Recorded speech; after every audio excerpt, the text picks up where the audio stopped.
Hello, hello, zdravo. Merhaba, Yasu, Bunaziwa, Zdravitje, and everything else. Welcome to another episode of our lovely Babylon Balkan Show. It is our immense pleasure to host this extraordinary individual. He has roots from Bosnia and Herzegovina, but he has been raised and living in Australia for quite a while. His name is Eddie, or actually Edhem Čustović, but he's well known as Eddie. He has a PhD in telecommunications engineering. And besides being an academic person, he's also an entrepreneur and a famous educator. He has dedicated his life into advancing science, technology, and education, not only in Australia where he is, but mainly focusing on his country of origin, Bosnia and Herzegovina. And that's why we're here today. But not only Bosnia and Herzegovina, also supporting the countries of ex-Yugoslavia in that sense. In his academic field, he has had various positions at the La Trobe University in Melbourne, Australia. And he's also one of the youngest members of the board of the Institute IEEE, or better known as Institute of Electronics and Electrical Engineers.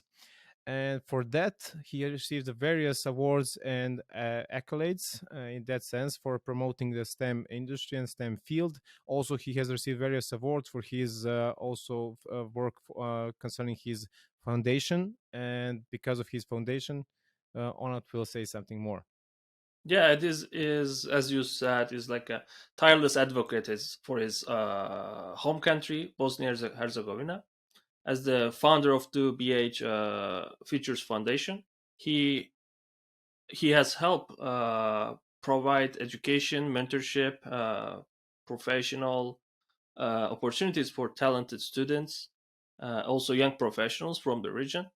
And today we are honored to have Eddie join us and share his perspective on the future of science and technology in the Balkans and incredible work he's doing through the BH Futures Foundation. So please just sit back, relax, and let's dive into this fascinating conversation with our esteemed guest, Eddie Čustović. Did I pronounce correct? Let me that part. I'm like more proficient in this. No, I want to learn.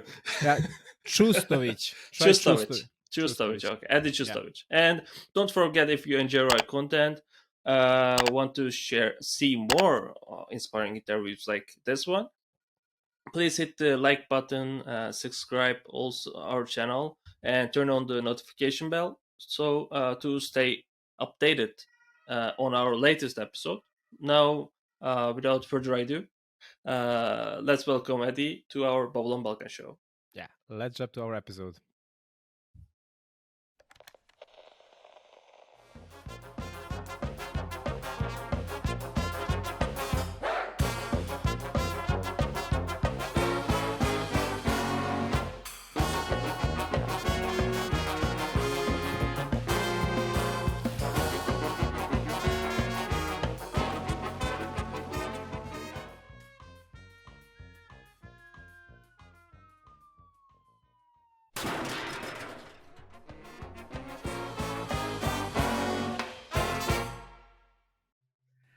And here we are with our guest today. Welcome, Eddie.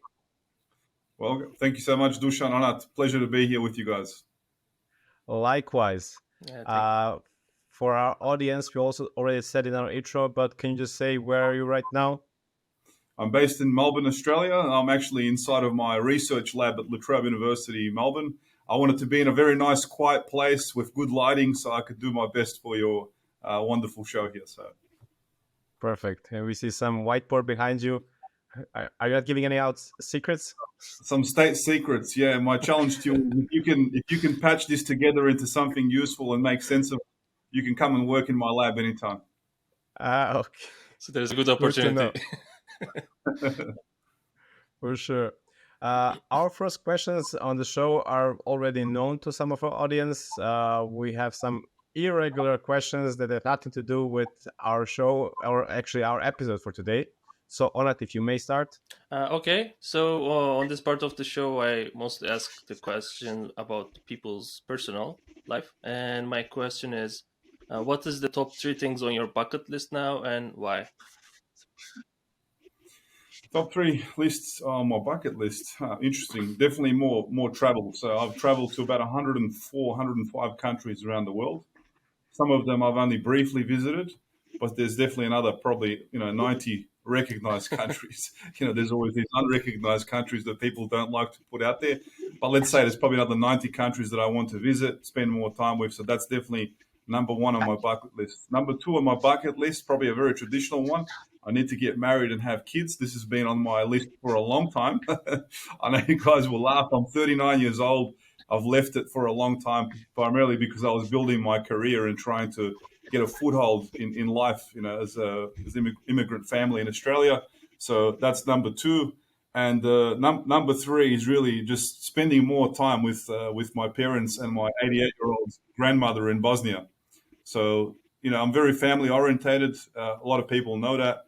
So I like to spend as much time as possible with people who are elderly, who I hope will live for a very long time, but I want to make sure that I spend the best years of my life capturing as much information from them, their life experiences, stories that I like to write down and keep track of. So yeah, definitely more family time. That's really cool. You mentioned being a bachelor still, but your excuse is having a lot of things doing in your both academic and professional life. Is it a good enough excuse for your nana and your family? Of course, absolutely. It's I've been pressured by people all the time, but I think life sometimes gets the better of you in terms of getting stuck into doing work and traveling and doing things that you want to do. You tend to forget that if you don't have your own family, you may not have a continuation of your bloodline. So I want to make sure that I put some kids out there and that I find true love and that I focus more on myself and not just, helping others, which is definitely a passion of mine. But, making yourself happy is the key to also making other people happy. Of course, I agree on that. And the question from my side is also a typical one. If you watched our episode before, Eddie, you could get prepared. So when you were little, what did you want to be when you grow up? I always wanted to be an engineer. So part of the reason is because I destroyed pretty much every piece of mechanical and electrical technology that I could find in the household. In particular, any digital clocks as well as mechanical clocks, the old clocks that we had in houses that would ring, when a certain time was set on them. So I was always fascinated with how they worked from an early age, probably age, 4 or 5. I was destroying them and trying to put them together. Of course, it's much easier to destroy technology and put it back together. And that was the fascination of how do I make this work and how do I basically reassemble something that was broken. And so that's what led me to engineering to start with. There was a lot of pressure in the family to be a doctor. Literally 90% of the people in my family are in the medical field, including my father, my mother, my first auntie, all the cousins, everyone's in medicine. And I don't know what it was in the former Yugoslavia and people in medicine. It was like the most noblest of jobs. I hated blood and I hated the smell of hospitals based on my parents. So my brother and I definitely didn't want to be doctors, even though we probably had every disposition and every opportunity to be so. But yeah, destroying things and putting them back together was definitely my call, and just followed that pathway. Obviously, I had a strong mathematical background. My grandmother was a maths professor, so she would always hone in on me and spend time with me working and practicing maths. And all those things come together that one day you just decide, hey, I want to do incredible things. I want to solve problems. You see a problem solver from an early age, and that's definitely why I chose engineering in the long term. So I'm guessing there's no point of asking you, are you happy with your current situation? So, well, absolutely. I love my job, but just for your listeners, when people think about engineers and what engineers do, I have a very different sort of perspective on the engineering profession. I tend to be involved not only in the technical elements of engineering, but the social implications as well as the human side. Having that big empathy in developing technology is one of the most important aspects of an engineer's career, which I think we're starting to do more and more of these days in educational systems, but that wasn't always the case. So I enjoy the social elements of what we do and the implications of the technologies, bringing people together, the teamwork, the cohesion, as much as I do developing, cool technological solutions or working with people who are, deep tech experts in whatever area that I'm working with. You're totally right. From my perspective, I also see the people in STEM, also actually maybe engineers, that sometimes they're lacking this social aspect, and it's not their fault. I guess the how education is formed, it's more like focused on solving things and not interacting with people and getting more synergy. And it should be changed. Of course, you'll have individuals that are like different, and they Correct. cannot sometimes cope in big environments. Someone is an introvert, not extrovert. But in the end, I think the system should be better. Yeah. Yeah, I think you're definitely right. The educational system itself is, I guess, flawed in many ways. We try to, in many ways, we try to fix that by putting in various band-aid solutions. But there needs to be a complete systematic overhaul of how we educate, people, how we get people to think about education, how we perceive educational institutions in terms of what they were originally set up to do and what they're currently doing. I think many institutions have lost their purpose. On the surface, it looks good, but when you dig deeper, you find that it's a sausage factory. And I always say, I gave a talk in Sarajevo a few years ago, and I called Education has broken the parizer story. So for those people that don't know what parizer is, it's basically a processed meat, salami. Everyone likes parizer. It tastes good. But, what happens is on one end, you have all these ingredients go in, and somehow magically in the end, it just tastes good and looks good. So that's pretty much what's happened to our educational system, that on one end, we have people of all walks of life, people from this background, from that background, this style of thinking, extroverts, introverts, all that diversity goes in, but the system is asking you to conform and be a parizer. And so therefore I have this parizer theory about education, which needs to drastically change if we want to be prepared for the challenges that humanity is facing in the next 20, 30, 50, or 100 years. So I take that approach, holistic approach with my students at the university here, that even though whether I'm teaching technical or non-technical subjects, I try to push them to think rather than examine them on a piece of paper, whether they can write something down or remember something systematically, because that's not how people actually work in real life. So there's a lot of changes that need to happen in educational systems, and we have to play a more active role in doing that. Yeah, I agree with your approach. And this analogy of parizer system, I mean, now it'll stick to me for sure. You did really good intro for us, talking about education and mentioning Sarajevo and more obvious your background. For our audience to know you better, could you tell us what's your connection with Bosnia and Herzegovina and how you are right now in Australia, how it is right now? The long or the short story, I'll try to compact it as much as I can. So I was born in a city called Tuzla. For those that don't know where Tuzla is in northeastern Bosnia. For our Turkish host here as well, Onat, you'll know the word tuz means salt. And there's also a Tuzla in Turkey. So this is the Bosnian. And historically, this city was called Salinas because it comes from the Latin word of salt as well. So salt mining has been going on in the Tuzla region for thousands of years. It's not something that the Turks discovered when they came to Bosnia. They just maybe perhaps added more modernization to that whole process. But anyways, long story short, I was born in Tuzla. I was born to a middle-class, relatively well-educated family. As I said, predominantly doctors and a couple of engineers on the side. And I spent the first 7 years of my life in Tuzla. I finished the first year of primary school in Tuzla. And then we had all these difficult times in the Balkans. In fact, we left Bosnia just before the war. My father, just before the war started in Bosnia, he was very much against the wars and the conflicts. And in 1991, many reservists were being recruited from Bosnia to go and fight in Croatia. Well, basically, they were being told there are some skirmishes going on. You need to make the peace happen up there. But the reality was people were killing each other. It was bloodshed. So anyone that opposed the war was basically seen as an enemy of the state at the time because you weren't conforming to what the powers above wanted you to do. My father and his three friends, as very influential young people in the city of Tuzla, tried to influence the reservists to explain to them where they're going and why they're going. So if they want to go, they will go according to their own information as opposed to what they're being fed. And so unfortunately, that day changed the life of my father and the whole family. We were obviously forced to leave the country. And the primary reason is that my father and three colleagues were declared enemies of the state.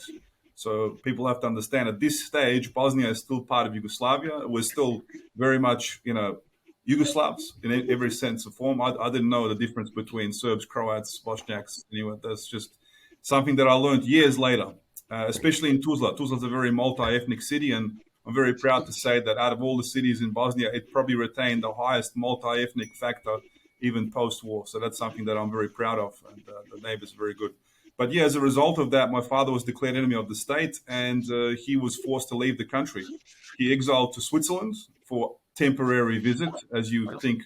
No one thought that war would escalate to the way it did, but unfortunately it did. My mother and my brother left a couple of weeks later because the police, there were two factions in the police, pro-separatist and pro-unionist, and therefore the police were saying, okay, well, maybe we'll take his kids and wife hostage, and he can come back and face military court. And of course, you don't know whether that's true or not. At a crazy time in the Balkans where people were going insane with the war rhetoric, my father decided to bring my mother and my brother across to Switzerland as well. I stayed to finish school because we still thought there won't be a war. And when it was very clear that there would be a war, my father obviously called my grandfather and said, "Look, can you bring him to Switzerland?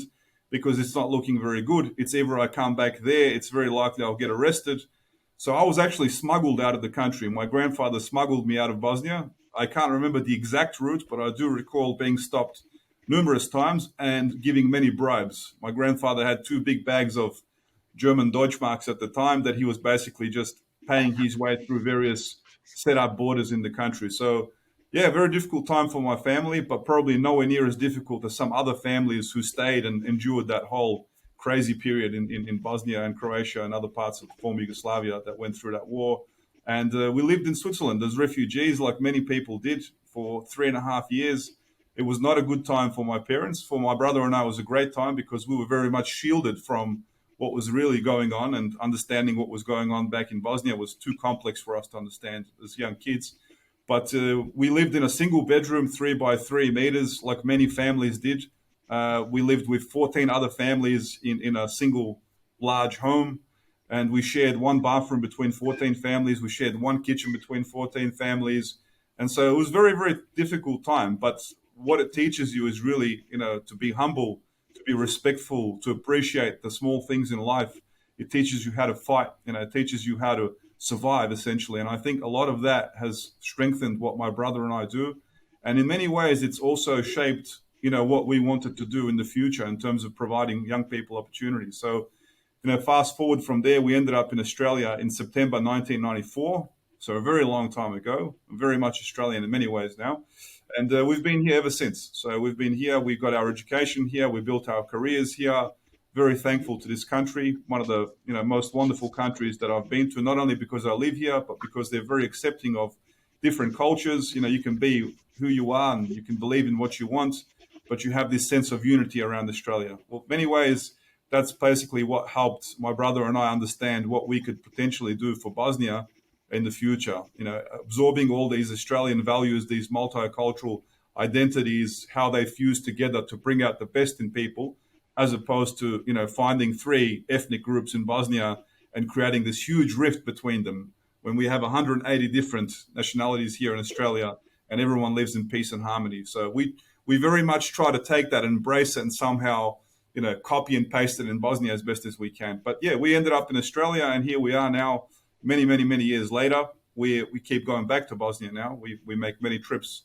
And I thank my parents for always instilling in us the right values, to be very accepting of others, to not look at people based on their, ethnicity, religion, or anything else for that matter, but look at the good and the bad in people and associate yourself with people that you have things in common with. And if you're brought up in the right values, in the right family, that's a very straightforward thing to do. And so, yeah, we went back every year since we're probably 13, 14 years old. My parents sent us back every year.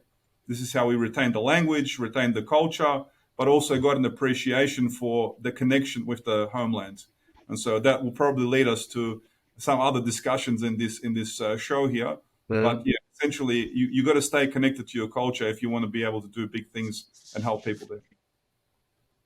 Yeah, true. And I noticed me mentioning how Australia has 180 ethnicities, at least that they know of, and how in Bosnia is more or less 3, but we all know it's not a big difference. And in Australia, there's no entities. There's in the sense of like having different federations, district, Purchko, whatever.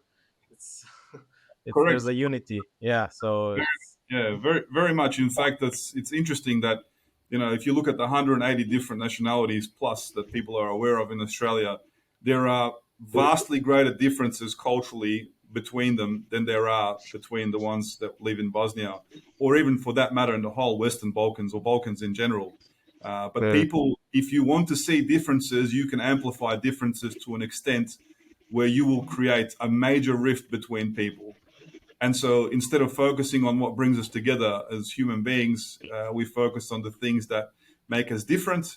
And therefore, with the right political agenda, with the right, reasons, you can make people really have angst against each other. So we try to always focus on the positive things that bring out people. And if you look at, the vast majority of people in the Western Balkans, they're very much positive people. They all have similar problems. They're all very focused. There is a small percentage of just strictly evil people with the wrong agenda, but that is a minority. But unfortunately, politicians use that to their advantage to create these rifts, to control the masses. This is not something new. This has been done for thousands of years in humanity, and we just keep falling for the same trap every time, over and over.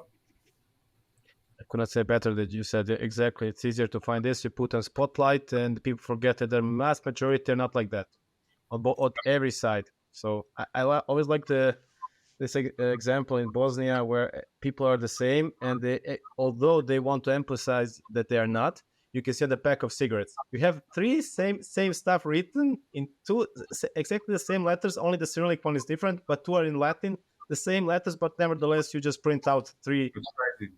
It's crazy. Like in Australian, British, and American English. It's insane. In fact, what's worse is the cigarettes are the least of our problems. That's done by a commercial entity. But imagine, levels of government where you actually have to translate documentation between Bosnian, Croatian, and Serbian, and there are such minuscule differences between them that it's silly.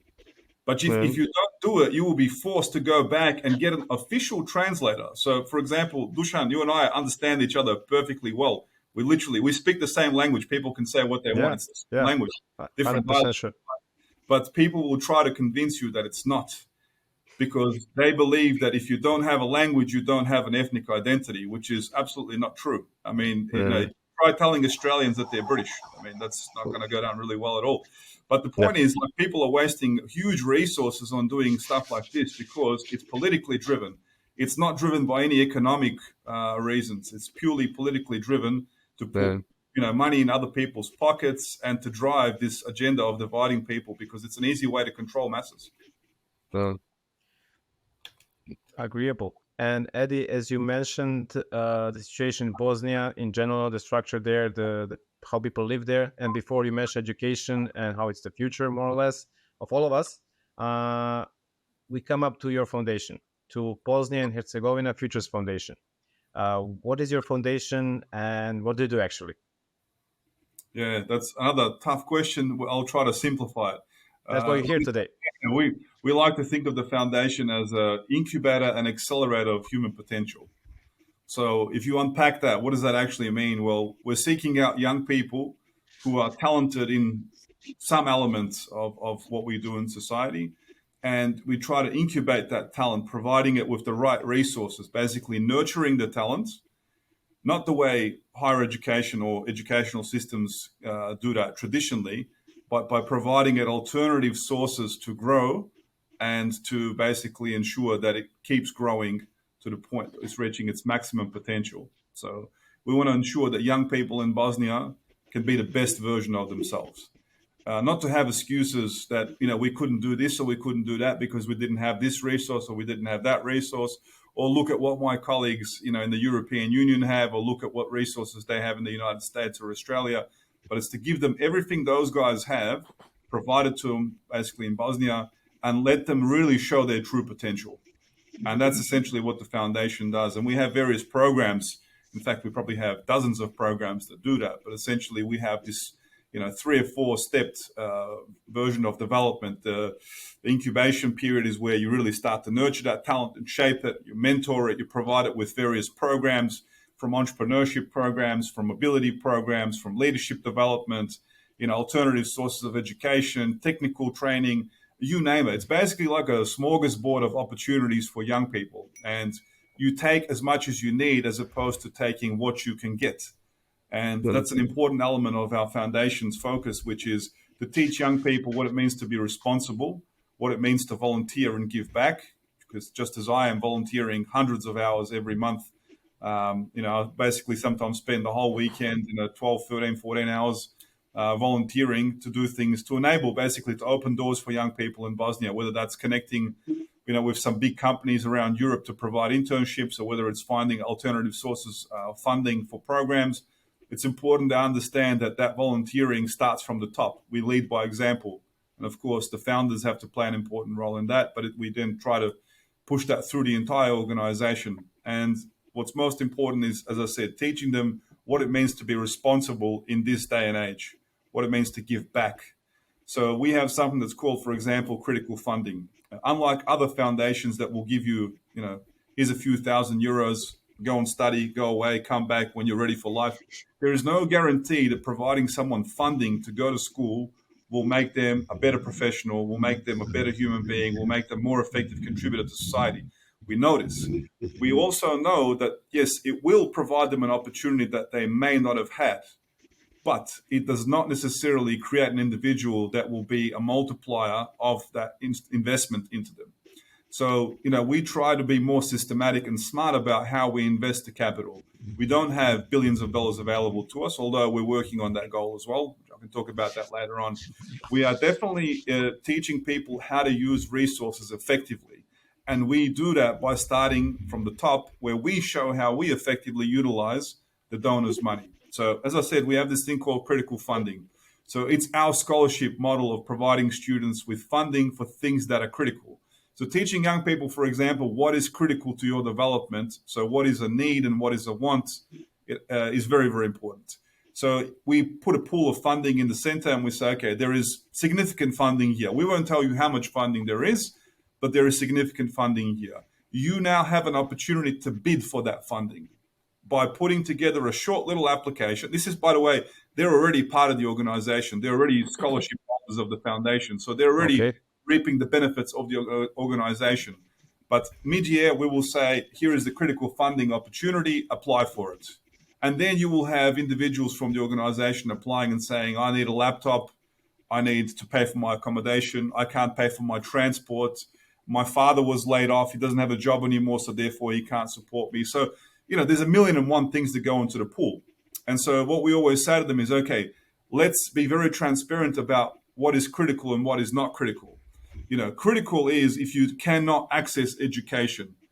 Going to a conference is not critical. That's a nice add-on, but it's not a critical thing.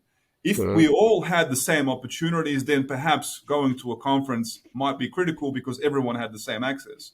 But making them understand that if you take more than you need, you are disadvantaging someone else who doesn't have the essential element to get an education. And so that is very, very important because we have a lot of people in Bosnia and Serbia and other parts of the former Yugoslavia who are very, very talented, who are very good at writing and speaking, and who know exactly how to access pretty much every scholarship that is on offer. And many organizations won't have a restrictive factor saying if you're receiving one scholarship, you can't receive another scholarship. So I might say, how much funding do you need to get an education in Bosnia? Someone might say, I need 3,000 Bosnian marks a year to pay for all my schooling, transport, and accommodation. Great. But that student may get $3,000 or $4,000, $5,000, $6,000 worth of scholarships if they're very, very good. They'll find scholarships in the European Union. They'll find scholarships in Bosnia. They'll find mobility grants. They will get pretty much everything. Now, that is not illegal. You're not doing anything that's illegal. But what you're doing is you're perhaps taking something that someone else could more effectively utilize to enable themselves a good education. So we teach them how to do that at a local level. We say, take only as much as you need as opposed to what you can, because we know you can. We know you can take a lot more than you need. But just because you can does not mean you should. And that's a very, very important element of how a foundation functions, is that we are very responsible with how we utilize our resource, whether that's human resource, financial capital, networks, or anything else that we've built around the organization. So that whole incubation acceleration program leads to an alumni program, very similar to Zoran Đinđić alumni program. Our alumni are involved in mentoring, coaching, providing opportunities. But most importantly, they're very, let's say, active citizens. They're volunteers in their right. So they're not just volunteering in the foundation. They might be volunteering in other elements of society. They're responsible citizens who understand what it means to give back. And for me, one of the greatest achievements is seeing how these young people develop over time, seeing how they take charge of their own destiny, how they take charge of their careers, and how they give back into those communities, not necessarily through the foundation again, that's an opportunity, but going back to their small town, whether it's a village or whether it's a small city, contributing back to that town with the knowledge they've attained, the networks they've built, the capital they're building, reinvesting that. That is the biggest investment. So whatever we invest now, it comes back 100-fold or 1,000-fold with these young people. They're not just educated young people, they're responsible, educated, and driven, and most importantly, ethical young people who are real change makers. And that's essentially what the foundation does. We are developing change makers. Our goal is to get to about 10,000 of these change makers by 2030. That's through our research, an active number of people who can transform Bosnia into a prosperous society. Now, when you think about what 10,000 people is in comparison to a 3.5 million population, it doesn't sound like a lot, but we're talking about 10,000 highly educated, highly driven, highly networked, and high net worth individuals who live in 40, 50 countries around the world and live in Bosnia, and are now starting to establish real networks and real, let's say, capital opportunities that can be driven into investments. And the people that can actually connect to do high impact investing, high impact, social work, high impact governance, high impact, including politics. I am not running away from the idea that many of the young people for our foundation will one day be involved in politics, whether that's supporting in the background or actively, leading the charge in reforming some element of our society. I would like to think they will do that with a much more ethical perspective than some of the politicians that we're used to seeing in television in the Balkan region now.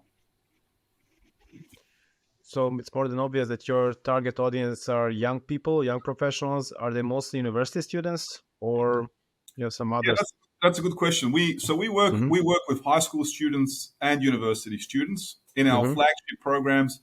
We do that. We have a program for high school students. It's called Ignite. So Ignite basically precedes the programs that I spoke about before, the incubator and accelerator programs, and then of preschool, course, preschool. we take on students at high school level, and we work closely with them to shape them into the individuals that can take advantage of what we offer in the incubator and accelerator programs. And how do we work with even younger communities? We have outreach programs. So all of our volunteers, all of our scholarship holders are volunteers. There is no, I want to or I don't want to be a volunteer. You have to be a volunteer. Everyone is a volunteer at the end of the day. So what happens is that university students mentor high school students, and the high school students mentor elementary or primary school students. We have outreach programs where our students will go to schools and run technical programs. They'll run workshops for students, whether that's 3D printing, public speaking, entrepreneurship, or programming, whatever it might be. We give them the opportunity to do that in their local communities. And they have a great feeling of going back to that local community and feeling like a local hero. So, Dusan, you said you have family down in southern Serbia. It's amazing when you go back to your roots and you're able to effectively contribute to that community in whatever way you can with the resources that you have available to you. And many of these young people will say, one day I will do something for my local community. They all have that wish. It's that Hollywood story of riding back into your town on a white horse with all the wealth and knowledge of the world, transforming society in the way you envisage that society being. Well, we like to give these young people at least a little glimpse into what that could be by giving them the resources to go and do that in their schools, in their communities, or wherever else. Every group of students that we take on, they have things called passion projects. So passion projects because we give them resources to do whatever they like in form of a project. And that can be community, socially oriented. It can be an educational program. It could be something that cleans up, garbage at a particular location. It's really up to them to find what their passion is, a group, and work towards that goal. We resource that goal and they get to execute that goal. It's to teach them what you can do with a very small and finite resource and make an impact. So that one day when they have access to a lot of resources, which we know they will, they understand how to drive efficient impact and real social impact. So, yeah, we work with young people across the board. I say our target groups are always between the ages of 14, 15 to about the age of 30. we have programs that are designed not just for scholarship holders of the foundation. For example, we have an entrepreneurship program that we've run since 2016 called Innovation Nation. Innovation Nation was a program that we designed together with the Institute of Electrical Electronic Engineering in New York. We got some funding through that. And that program is now being run in about 14, 15 different countries around the world. So I like to say to my students and young people in Bosnia, look, here's a Bosnian innovation and entrepreneurship program that's now being run in 14, 15 other countries around the world. Isn't that wonderful? You participated and you helped create that. So that is accessible to our scholars, but also other young people in the country who want to participate. We run research programs. For example, we have the 3-minute thesis competition that we've now run. This is the 4th year that we're running it. In fact, it's going to be closing up in the next few weeks, where we provide a platform for young Bosnia and Herzegovina researchers, bachelor's, master's, and PhD, to present their research projects in 3 minutes or less in a way that the general public will really be able to digest that. And so all of those videos go on YouTube. We have over 20,000 Bosnian marks of prize money that is distributed. And I'm always happy and sad to say that 20,000 Bosnian marks is not a lot. Sometimes it's a lot for an undergraduate student to be able to access funding like that. But it is the largest pool of funding as a reward scheme for young researchers in Bosnia who are bachelor's, master's, or PhD student orientated. So the other great thing about that competition is that the judges are also academics, professors, PhDs, and other forms of researchers who originate from Bosnia, but who now reside in 40 plus countries around the world. So what we're essentially doing is we're creating this massive network of research talents that is advocating for research by placing it into society through channels like YouTube and local media. We go all over the televisions in Bosnia to showcase what these young people are doing. So I like to think of us as the counterbalance to all the reality shows that are being dominant in the Balkans and Western Balkans, which are negatively influencing our society. We go out there and we promote knowledge, we promote networking, we promote social cohesion, we promote good friendships, cross-border collaboration, intercity collaboration, and most importantly, bringing back the knowledge that we have to the front lines of society rather than go and sit in the back seat of the bus. I want you driving that bus as opposed to just sitting back. Mm-hmm. And unfortunately, that also means that we have to educate young people how to constructively communicate research to the public. That you're not just this nerd with glasses who sits in a lab and conducts an experiment, and then you come back a few years later and people are like, wow, here's the next Nikola Tesla or Mihailo Pupin or whoever else in that case.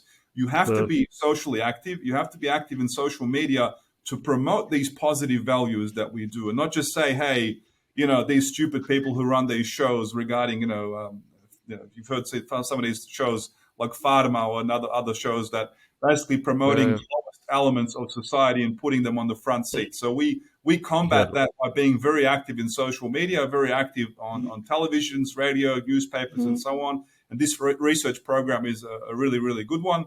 But again, there are dozens of programs that we run throughout the country. We run conferences. In fact, in a couple of weeks' time, we're running a conference in Bijeljina, which is even further northeast in Bosnia. We had very good interactions with the city mayor, Ljubiša Petrović, who invited me last year to come and visit him. Very young, prospective politician who is trying to be a little bit different by binding people, bringing them together as opposed to using the same old rhetoric. It's not an easy job. I sometimes feel very much that these politicians struggle to attain the right support when they try to be too progressive. So wherever there's a little bit of a progressive mindset, our foundation will try to exploit that by being a good partner in delivering educational elements that are good for everyone, irrespective of your ethnic, religious, or sexual or political orientation. It's irrelevant at this stage. So we have a conference on the 18th and 19th of May in Bijeljina called RAS STEM. So basically that translates to growing, but the STEM, the science, technology, engineering, mathematics element. We've invited a lot of amazing speakers from Europe, but also a couple of speakers who originate from Bijeljina. And it's to show people that these people have made real careers. They are from here. They're a part of you, to inspire you to achieve great things. And most importantly, we're bringing students not just from Bijeljina, but we're bringing young people from other parts of Bosnia so that they understand, hey, we are your colleagues. We can collaborate. We can do amazing things together. we have an annual conference at the end of the year that we organized. It's a huge conference that we organized for the last probably 7-8 years. It's called Futures Leaders Summit, and I invite both of you to join us at that conference. I think this year we're going to be December 15th to 18th. We're probably expecting about 500 people at that conference. It is limited. It's going to be held in Dom Mladih Skenderija, which is a very large venue in Sarajevo. And really the purpose of that conference is to bring together not just young people from Bosnia, but young people from around the world to connect, to collaborate, to hear stories of success, but also hear stories of failure, because we learn more through failure than we learn through success. We don't reflect on success, but we always tend to reflect on failure. So if we can learn from that, we can inspire other people to really understand that failure is part of life, and it's an important element of life. So lots of programs, lots of opportunities for young people, and we've grown over the years. We now have thousands and thousands of people who are financially supporting the foundation, being mentors in the foundation. We have a huge mentoring program with over 500-600 mentors that are really actively mentoring young people, whether it's through the entrepreneurship program or other avenues. But yeah, we keep growing every day, and now the challenges are really, administering and running such a large organization with so many volunteers, such a large support network, and very high expectations of society, to the point where various ministries, federal ministries in Bosnia, are contacting the foundation seeking solutions to problems they can't solve. On one hand, I find that admirable, because we've achieved so much that our brand is now out there, that people want to collaborate with us.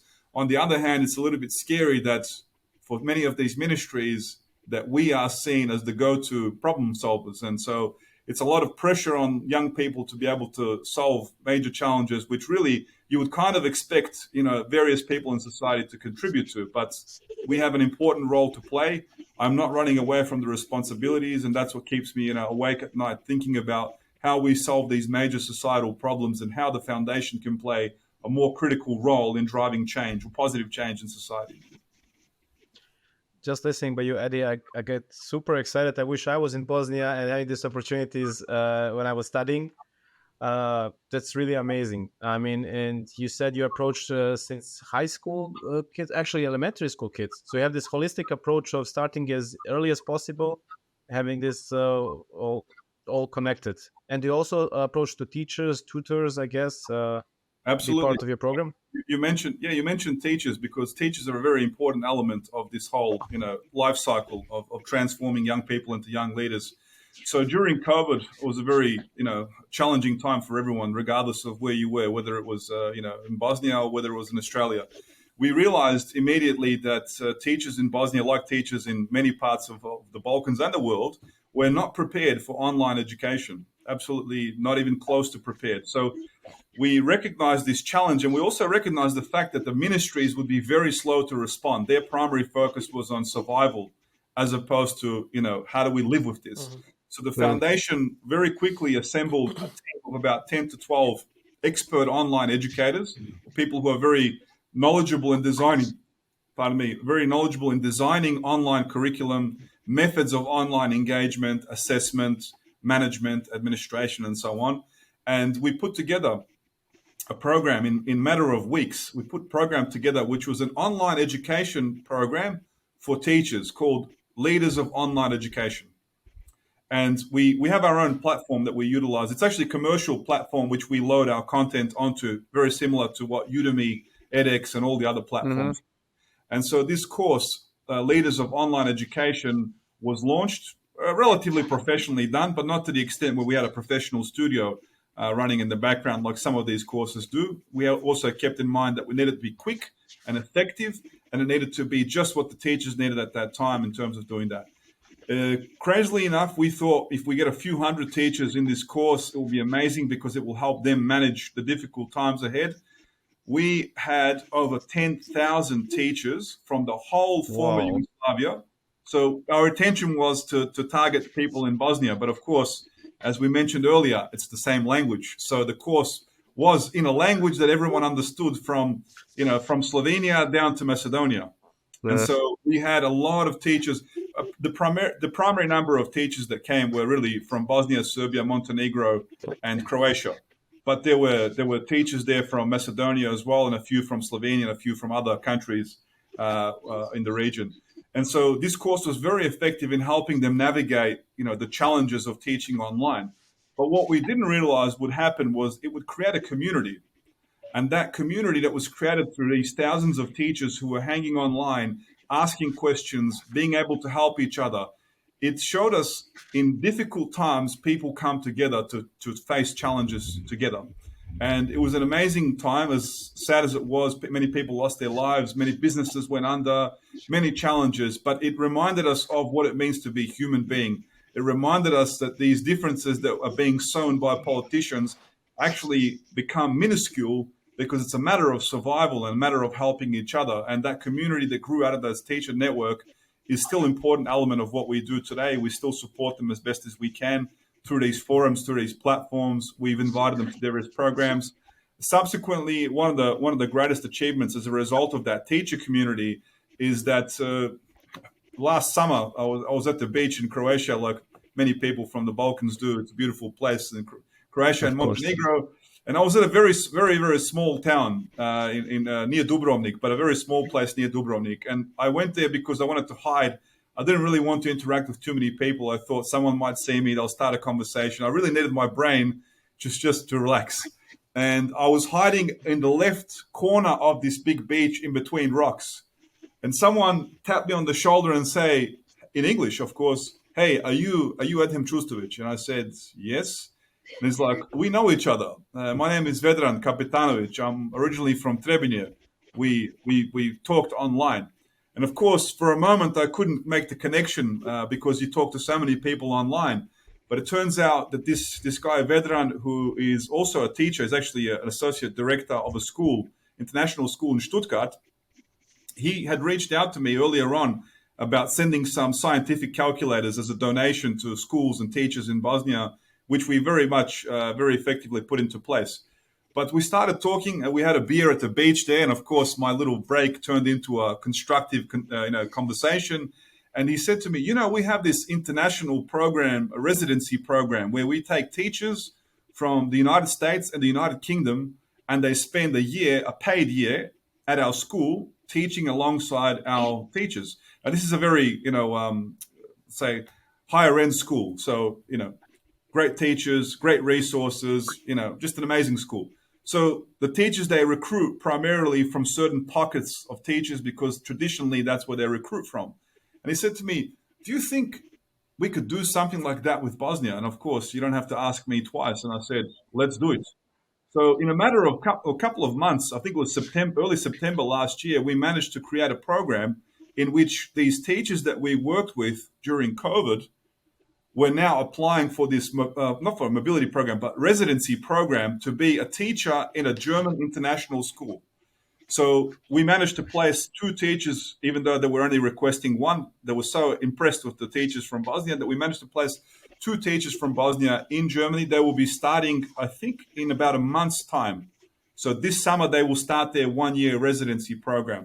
Now, what was initially an idea over a beer in Croatia turned into a program that's now being run, that will be run annually on behalf of the foundation in partnership with the International School in Stuttgart as a pilot program. Now, I am discussing this program with various ministries inside Bosnia and Herzegovina and its complex political structure on how the government can help fund these types of programs so that we can send not 2 teachers, but let's send 20 or 50 top-notch teachers to international schools all over the world. Of course, with the intention of bringing that knowledge back, because it's a 1-year residency program, very much with what they do with Fulbright programs for some other institutions. Yeah. Bring the methodologies, the curriculum development, the assessment, the feedback, the governance, and start to slowly bleed that into the system in local schools in Bosnia. Of course, there will be a lot of resistance to change, like any change. But I believe that if we create critical masses of these teachers coming back, including these change makers that we're working on, we can transform the education system from the bottom up as opposed to from top down, which is what most people expect. Why can't the presidents of the country or the minister just bring a law down and tell you will do this? Well, we know that doesn't work because you can bring in whatever you want. It's more whether the people want to actually action that and how they will find, loopholes in the system to avoid doing that. So the foundation has very strategic and clever ways to implant new ideas and let those ideas spread. Very much like what TEDx said, ideas worth spreading. Well, we like to spread those ideas from the bottom up. All of our young people are change makers. We are changing society in Bosnia slowly because, we know that change doesn't come overnight, especially in places like Bosnia with super complex political, hierarchy structures. We want to ensure that these young people understand what is hampering our progress, but we also want them to take action by taking baby steps. But when those baby steps combine, then you get collective action and you get collective impact. And that's what we're working on. So I just wanted to share that story with you guys to explain how, a simple conversation over a beer at a beach can all of a sudden turn into a project, into a movement, into potentially something that is much, much bigger than any one of us. Similar like on a time how we started with this podcast. We only knew each other, but we were like a new year in Belgrade. We just like, yeah, why not? We had this interest. Why not start this thing to be cool for the region? You said it's really fascinating what touched me when I saw that people from different entities in Bosnia. Again, I'll say this whenever people say they're all the same, no matter the ethnicities, but there are two ethnicities, Republika Srpska and Federation of Bosnia and Herzegovina, plus District of Brčko. Not to get into this, but I didn't see before your foundation that young people interacted with each other from those two entities. And first thing when I noticed and I saw that they visit each other, I heard that some people from Sarajevo never went to Banja Luka and vice versa. And I saw, I know I have a friend, she's from Banja Luka, and she became part of the foundation, and she went to Sarajevo, and she's like, it's really fun. I heard a lot of stories after the war and stuff. It was really heartwarming. People were really not so as I was thought of, and absolutely. I was really touched by these stories, and I really appreciate what you do. And I don't know a lot of examples, unfortunately, that they do this in Bosnia these days. It's a very challenging topic, of course, because people try to tackle this in many different ways, and I looked at what others were attempting to do. So, Western powers always try to force this change onto people by having these programs which say, okay, young people get together and talk about peace. And, I respect what they're attempting to do, but the reality is that's not how young people come together. Forcing people to talk about peace, I always say, first of all, why do we need to talk about peace? We did not participate in the war. We were born either during the war or post-war. So please try to leave us out of these peace negotiations or talks. Let us work on constructive things that are good for all of us. And by working on things that are good for all of us, we will touch on those topics, but they won't be the primary focus of our discussion. There will be subsequent discussions that will become less and less relevant as we start to focus on economic development, as we start to focus on improving healthcare, infrastructure, education, and everything else. And then we will appreciate that these minuscule differences, this cultural diversity that we have, are actually a richness, something that we need to be proud of, something that we need to nurture, something that we need to preserve, as opposed to assimilate and, as in many cases with these war criminals, exterminate. That is not what we want to promote with these young people. And of course, I've heard many interesting stories. Some of them personally I've lived through, going back to 2016 when we started the foundation.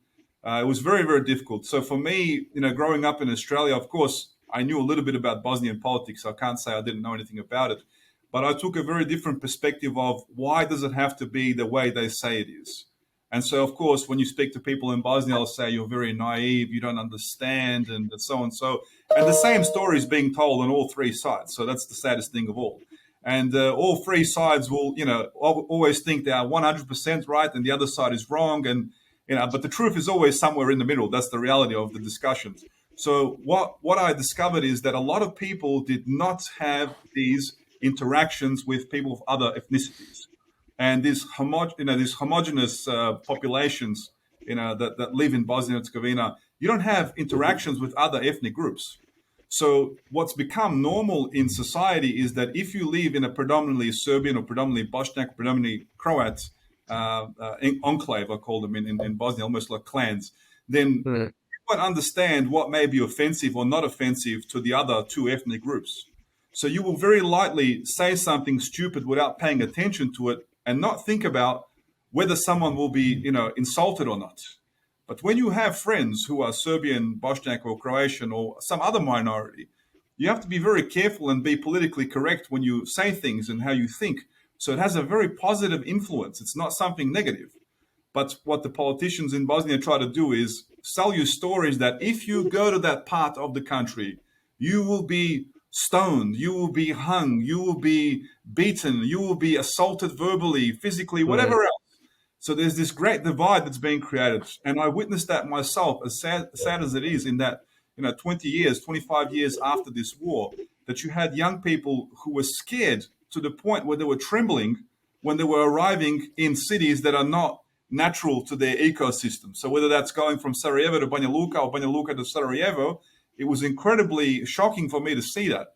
But it was also very rewarding to see how those barriers come down, how people embrace in front of them, how they slowly start to realize that what they're told is not actually true. In fact, it's a lie. It's a blatant lie told them to basically create this division amongst people. And we've done a lot of that. We've created friendships through these, ethnical divides. We've basically brought people together. We have this, I call this 3-step of reconciliation, although we never put that in public because it seems silly. But having dialogue is the first step in understanding each other. And more importantly, listening. Doing less talking, more listening to understand the perception someone might have about you, or the perception they have about other elements of your upbringing and society. And so that conversation is important. And then the next step is, of course, sharing a meal together. Meals are very important in the Balkan region. It's a time where we come together, where we enjoy, have good, deep, meaningful conversations. And you won't just have a meal with anyone. Having a meal in a home is a very sacred thing in our culture. And then the third step, having someone come into your home and stay, or as we say, stay overnight, or konak. In Bosnia, we have this, stay overnight. So we have this step structure. When people stay at your place, when you walk into someone's house, you can see different things on walls. You can see different books. You may see different flags. You may see different, cultural arrangements. But this is the beauty of facing something that is yours, equally yours as it is theirs. So when people say, this is Serbian, this is Bosniak, this is Croat, I say, no, this is yours. So we're a multi-ethnic society, and that means that everything in that society is also equally yours. Whether you choose to follow one, the second, or the third, that's your personal choice.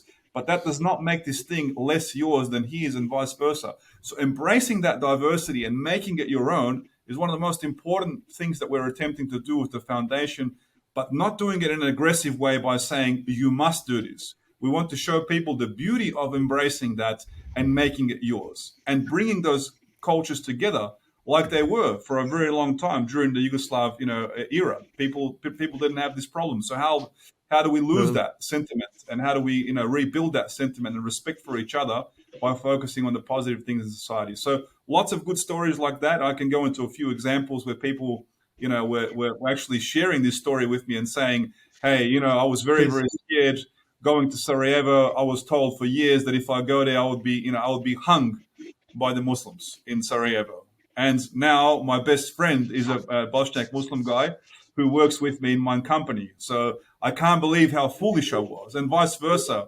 A young female who traveled to Banja Luka for the first time, and her parents were really telling her, you should not go. We've heard stories that girls who are covered will get stoned in Banja Luka.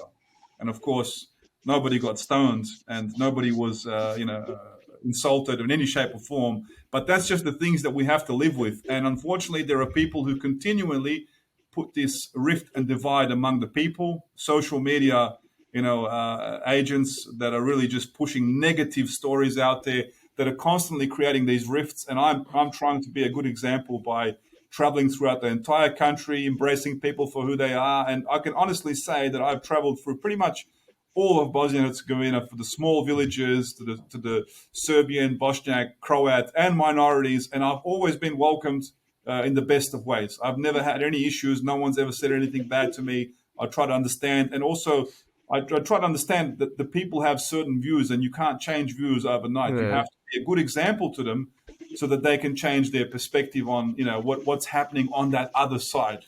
And for me, that's all silly, because all of those sides are my side. I'm on the human side, not on any particular side, as they say. I like how you said basically you're giving example by people living at each other's houses, actually coming as guests, eating with each other, basically interacting, and not just doing the silly talk. These peace conferences, peace talks. Although we're living in peace, why should we talk about the peace if it's currently right now? I mean, Correct. it's foolish. I mean, I can say from my example, I went to Kosovo to my Albanian friend, came there for a visit because I'm also part of another foundation, as you mentioned, Zoa Đinđić, as alumni. So I went to her house. First time I went to Albanian house. It was like a new dimension for me, and it was very hospitable. When you have good intentions, when you're friendly with somebody, when you're not judging, when you're not questioning their views, their whatever they have, it's their thing. If you're just interacting as normal, it's completely natural. And as you said, there's different things on the walls and stuff, but they also notice same stuff, but in a different language, which Yep. can connect us even more. Exactly. And that's the beauty of it. And people should do it. And yeah. Yeah, and Please. as you mentioned, because it's much easier to have those difficult conversations when you've established a good reputation amongst people. If you don't know each other and there's a natural resentment for each other as a result of war or years of neglect of these dialogues, it's much harder to go in with that conversation of, okay, how do we deal with these challenges that are being pushed onto us by politics, as opposed to building a good relationship with people and then saying, okay, Dusan, you and I may not agree on this topic here. We have slightly different perspectives. But what I try to explain to people is educational institutions, academic institutions, I work at a university, were built so that people can discuss ideas. They were not built so for people to come along and conform to the same view on a particular topic. What makes universities rich is the ability to be able to discuss any idea, critique any idea, and do it in a way that people will listen, not necessarily agree with you, but they will listen, and you have to reason with evidence. And we as a society, at least in the Balkan region, have not achieved this level yet, because our first intention is, if we see that someone is saying something that we don't agree with, first of all, we may verbally attack them, we may physically attack them, and of course, we've seen examples of what it means to exterminate people who we don't agree with. And so we need to learn how to be more democratic. We need to be more open to discussing every idea. No idea should be a taboo idea. We should be able to discuss and provide evidence for and against, and not hate each other for that, because the beauty of us having this thing up here is to share ideas, to discuss ideas, and to provide evidence or negate someone's idea by having contra evidence against that. So we are not, as a society, there yet. I hope that one day we'll be able to have these discussions openly and not feel insulted and not feel threatened and attacked by other ideas. And if you choose to stick to your views after all of that, that's perfectly fine as well. At the end of the day, we have people today that still believe that the earth is flat. With all the scientific evidence that's out there, there are people that still believe, the earth is flat. So if people believe the earth is flat after all of that, then you can truly understand why some people may or may not see things the way you see them, through all the evidence. So it is what it is, but we should focus on the things that we can do together as opposed to focusing on these things that divide us. And it's not utopia. It's possible and it's achievable. And like I give an example of Switzerland all the time. They have much more differences with each other, and yet they still live together. People can discuss. They have different historical things going on in the back. Okay, I agree on that. But nevertheless, they still agree with each other, and we have so much things in common, not only in Bosnia, but in ex-Yugoslavia. On that time, we're discussing about expanding this podcast and having different things going on, bringing people together, because it's really stupid about talking like, oh, we should not fight, we should have just peace. It's okay, but as you said, exchanging ideas.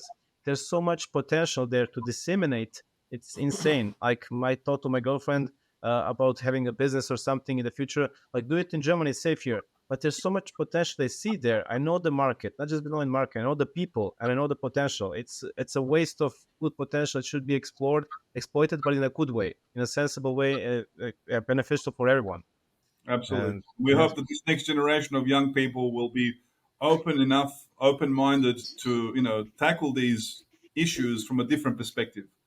Sadly enough, I met a gentleman once in Sydney, Australia here, who listened to a presentation that I gave, and we played a documentary. So one of my good friends here, Dr. Damir Mitric, he comes from a mixed marriage. So, in Bosnia, there's many mixed marriages between Serbs, Croats, Serbs, Bosniaks, or Muslims, Orthodox, Catholics, Jews, etc. And he comes from a mixed family. His father's Orthodox Serbian, his mother's Bosniak Muslim, and of course they never actually cared about any of that stuff. But for the sake of our listeners, so they understand the diversity.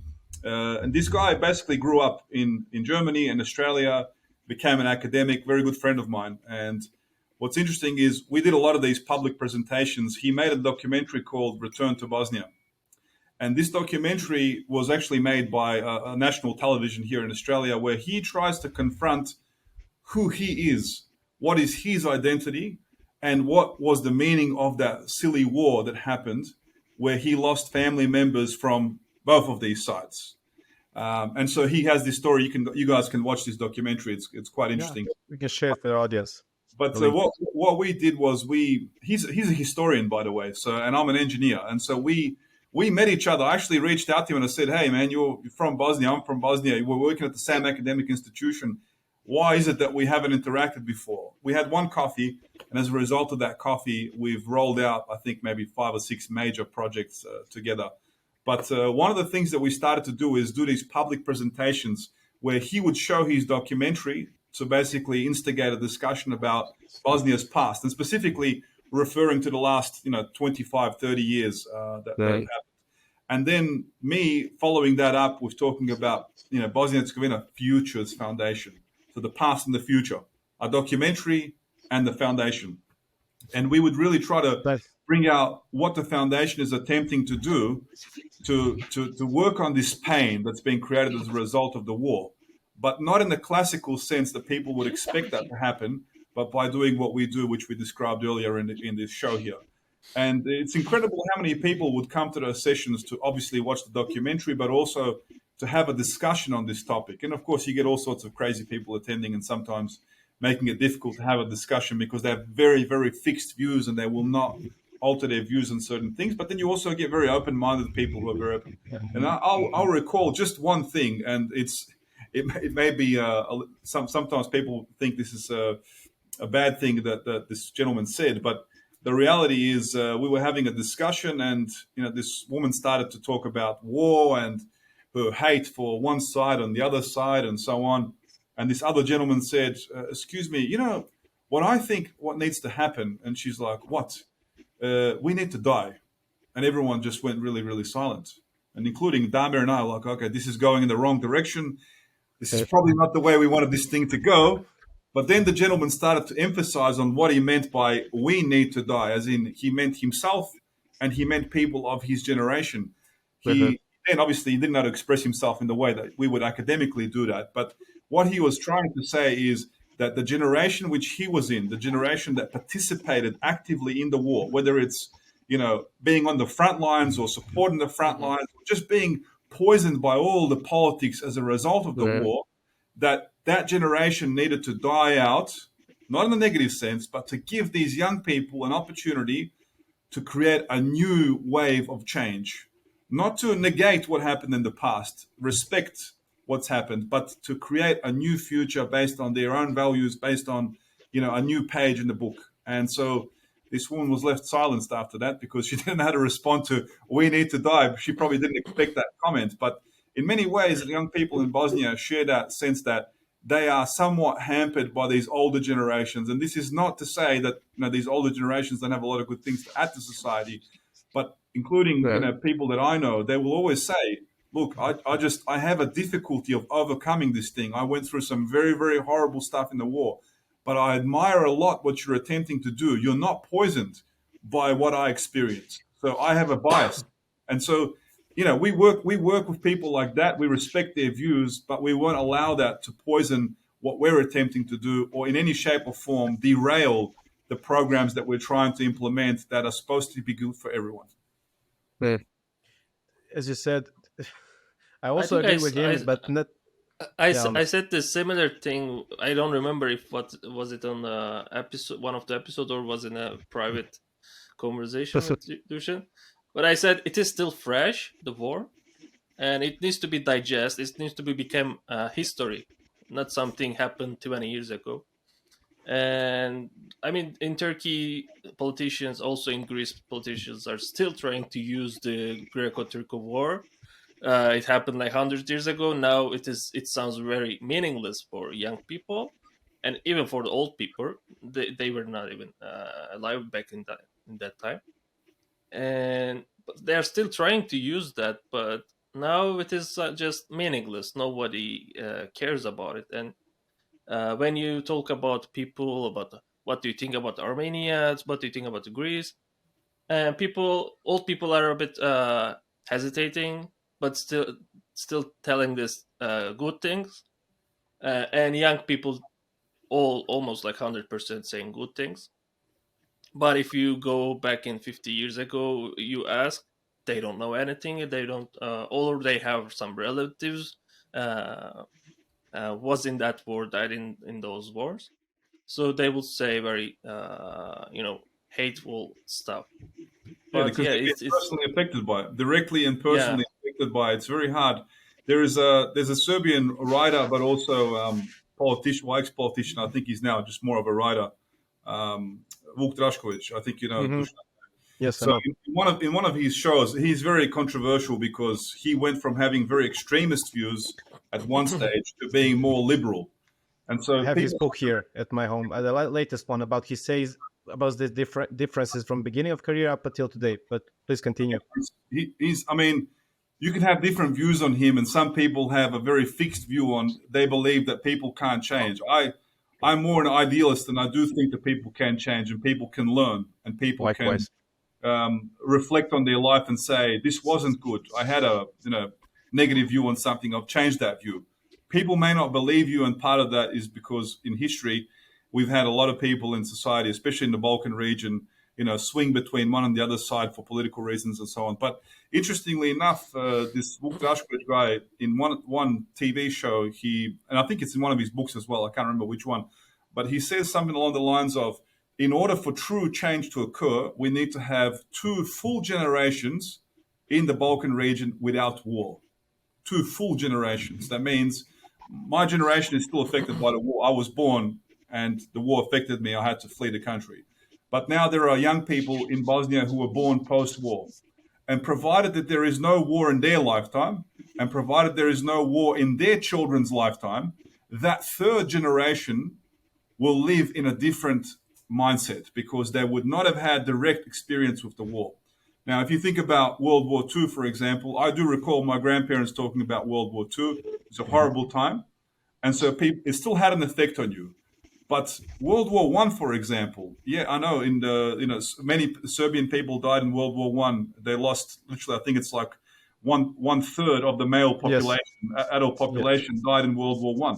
You can't even fathom that today. That's just insane.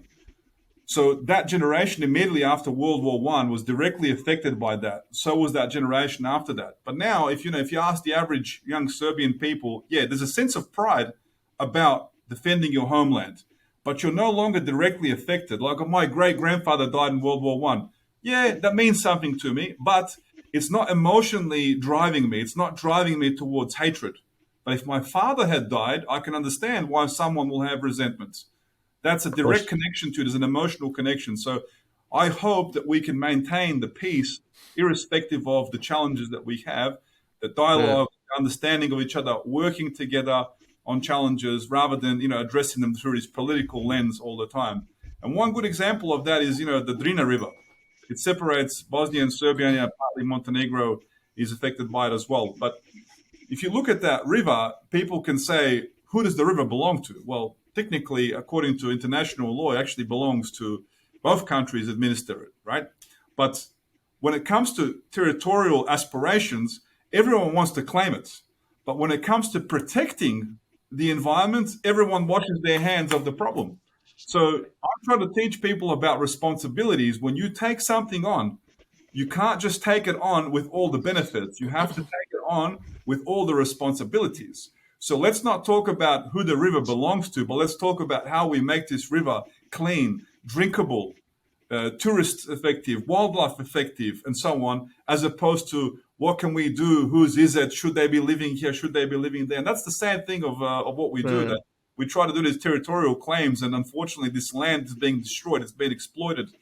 People are doing whatever they want to while we're having these quarrels about, is it Serbian, is it Bosnian, is it Croatian, is it Montenegrin? And meanwhile, there are certain politicians are taking full advantage of our conflict and doing what they need to secure their own future. So, we can be smart about this. We can be much more pragmatic, and I think that's what we're attempting to do ultimately. Totally. I always say, Zoran Đinđić also mentioned this, first start from your own backyard, and then we can talk about other things. Yeah, that's basic. Absolutely. And it makes sense. If your backyard is dirty and stuff, why are you talking about some other topics that are way too complex and way out of your reach if you cannot fix the things back in your yard? Or justifying one crime with another crime, using numbers to justify crimes. This is a greater crime. This is a smaller crime. I say to people, if you lose someone dear to you, one person, that effect on you is just as great as any other effect on the other side. So we have to understand people's feelings and emotions are involved. And Zoran Đinđić was a very, very smart guy, probably too smart for his own era, too liberal with his views at a time where this nationalism was blooming in the region. But the legacy of his work today lives on through this foundation, Zoran Đinđić Foundation, instilling the right values, the mobility, connecting people. And I think we share a lot in common between Bosnia and Herzegovina Futures Foundation and Zoran Đinđić Foundation, that we want to liberate young people of these nationalistic, chains that are constantly, bringing us back 50, 100 years, setting us back, because that talent that we generate is being exploited by all the countries around the world. And we're losing out because we're pushing everyone out by allowing them to focus on the things that they shouldn't be focusing on. So, we have a big role to play, all three of us as well in our constituent, regions, but also all the young people that we work with. We have to make a change happen in our lifetime. Otherwise, we will constantly see this repeat cycle of death, destruction, economic plight. And it's just absolutely, something that we don't want to see again.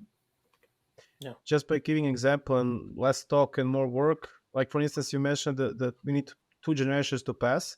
We cannot force some people that lost their dear ones to change their opinions and stuff. And lots of people that are liberal, that are not mainstream, are actually trying this on force. Like, you should not talk like they should be like more liberal and stuff.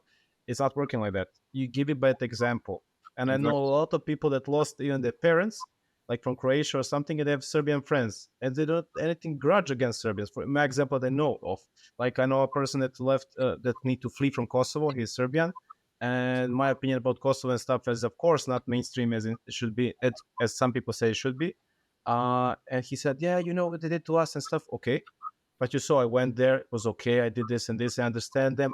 I give by example, and you know what? After a few months, he started to give some comments that were not regular as it did before. So it's a gradual approach. It takes time, a lot. It's not an easy fix, but just give by example, it changes stuff. At first they were like, it's just your thing.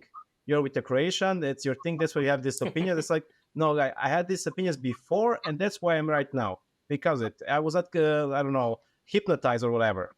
I just get this approach from my parents, from my background. I was also affected by war by some way, but nevertheless, I had the luck to had this upbringing and this surrounding, and I don't want to go this to waste. I want just to talk to people and exchange, as you said, ideas in the end. We should be talking about practical stuff, solving problems, and then we can talk about whose work is the best and stuff. It's also fun, but talking about the history and stuff and those nationalistic stuff, it's not so important as people would think. Which says we may never agree on the details of history, but we can definitely agree what our future should look like. And history is there to be debated. That's the beautiful thing. But the history should be debated by people who are equipped with the right tools to do that. By historians who are publishing peer-reviewed work in journals around the world. Not by people in a cafe bar after they've drunk 10 beers and they think they know everything about the world. And unfortunately, the vast majority of the intellectual, I call it intellectual discussions, I won't put the prefix of intellectual, just discussions, are having made by people who don't have the adequate background and knowledge, not read enough books, have not read enough books from all sides, but only very much their own side. And, I've had the pleasure of reading books about the history of Bosnia from a Serbian perspective, from a Croatian perspective, and from a Bosniak perspective, and from an international perspective. I do the same. Yeah, and the beauty is that you can see exactly. You start to question certain things that you have been taught by society, Mhm. and it's not a bad thing. You're not being less patriotic by questioning it. I am taking academic rigor into everything that I read and saying, okay, where is proof for this? Irrespective of whether it's Bosniak, Croat, or Serb, I just want proof. Where is the academic proof? And then what it Well, boils down to, if you read through history, is you will find that a lot of citations or a lot of claims in modern books are based on older books. But when you go into the older books, you can often find that they don't have a quality source of information, but it was said or passed on or interpreted or perceived. And so we've well, built an entire stream of history based on a perception or based on an interpretation. And in science, with a scientific point of view, we just can't do that. We base things on hard evidence as opposed to interpretations or perceptions. And so when you take that scientific point of view into history, you can very well, quickly find that every culture tailors history to its own personal needs as opposed to tailoring it to truth, because the well, truth may hurt us in some shape or form. But if you open yourself up and say that I'm okay with whatever the truth is, it doesn't change who I am, it doesn't change my culture, it doesn't change my beliefs, then that's perfectly fine. It doesn't change anything at all. But people are well. afraid. They're afraid of maybe finding out the truth. And so therefore they tell themselves the same thing over and over, hoping it becomes the truth. And I just can't live a life like that. People should be more mature. I do the same stuff as you said. It's really fun to hear this. I love history, and I want to read it from different sources, especially from opposite sides, and to compare, to see the truth is always in between. And my girlfriend always asks me, why do you read it again? It's not again. It's from different point of view. It can kind of with different conclusions. Often, like in terms of Serbian history, I read it and I was like, oh, I thought we were good at this one. But it turns out, no, I read some third source from third party. It turns out it was not. And then I feel like sad, as you said, like I wanted to be it like this, but it wasn't. So like, okay, it's the truth. I accept it that it is. It's scientifically proved academic way, so it's okay. I don't have any grudge against it. I just feel sad. I thought it was better than this. So like, I'll get a bit sad. Okay, we move on. What you're doing is you're liberating yourself. You're Oh, releasing the chains. You're basically opening yourself up to all of the knowledge out there, and whatever the truth may right. be, it doesn't change who you are. It doesn't change where you come Um, from. It doesn't change your language. It doesn't change anything. It just teaches you to be more open and to really use that approach to everything that we do in life to create a better society. Building any uh, society or any culture on false beliefs ultimately at some point will either indoctrinate an entire population to believe something that is not true, or it will crumble. The truth always somehow finds its way to the surface, and whether you absorb it or not, that's up to you. But I find it very difficult to live a life that's built upon lies or perceptions or anything like that. So I think maybe that's the scientific training that I've received, that now I try to question everything around me, and sometimes to the point where people will say, do you really have to question this? Can you not accept this? I say, look, I'll accept it for now. It's the best theory, or it's the best proposal that we have, but I'm always open to the idea of someone saying, well, that's not exactly how we perceive it. That's the beauty of being human being. That's what separates us from the other creatures on this planet. We have the ability to think at that level and question uh, things, real reasoning, because we've accumulated significant knowledge over the last few thousand years. And that's the beauty well, of humanity. and here you show that you're a scientist, moreover, more than ever, because you question the stuff, and scientists, they should be questioning stuff. Otherwise, we should not be indoctrinated. But like, it's like this, then lots of discoveries were never discovered. And that's somebody said, I think it was, I forgot his name, from the US. That's the basic difference between religion. You cannot question the religion. In science, you can question everything and come up with the new things. Not anything against religion, but just saying that it's the opposite of itself. Correct. Also, Very much. being like open-minded, decrease the hatred, because once you're open-minded, no one can manipulate you. No one can make you angry, because you just listen and you trying to even you are not agree.